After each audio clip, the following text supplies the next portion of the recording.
si l'été a été moins sec en Isère que l'année dernière, les agriculteurs sont de plus en plus impliqués dans la gestion de l'eau. La ferme des Lys est une exploitation de grande culture, elle produit notamment des semences hybrides. La ferme est un modèle de sobriété et d'économie d'énergie. Tout son réseau d'irrigation a été enterré.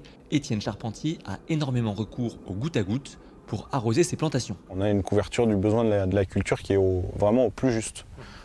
Donc moins de gaspillage, moins de drainage parce qu'on n'apporte pas l'eau d'un coup.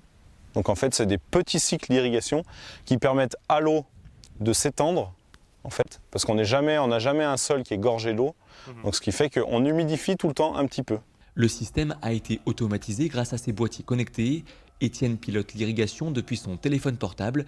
Sur ses 80 hectares de production, 75% doivent être irrigués. Donc là, le premier secteur, par exemple, il a des départs de 3h à 6h du matin et de 15h à 18h l'après-midi.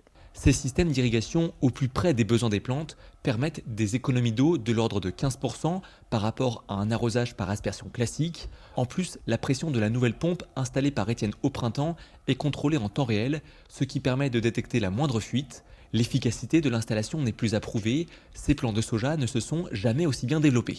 On a des sojas qui font quasiment 1,20 m de haut, qui ont des gousses de bas en haut et qui sont sublimes. Les agriculteurs ont aussi recours à la rotation des cultures pour pouvoir entretenir leur sol, un paramètre qu'il ne faut pas négliger. C'est hyper important de soigner la vie et la matière organique des sols parce que c'est ça qui retient toute l'eau.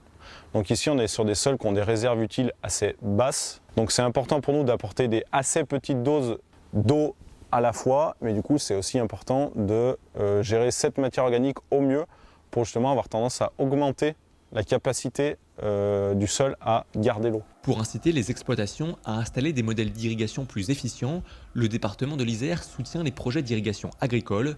Au cours des 10 dernières années, il a accordé des subventions à 190 dossiers pour plus de 12 millions d'euros.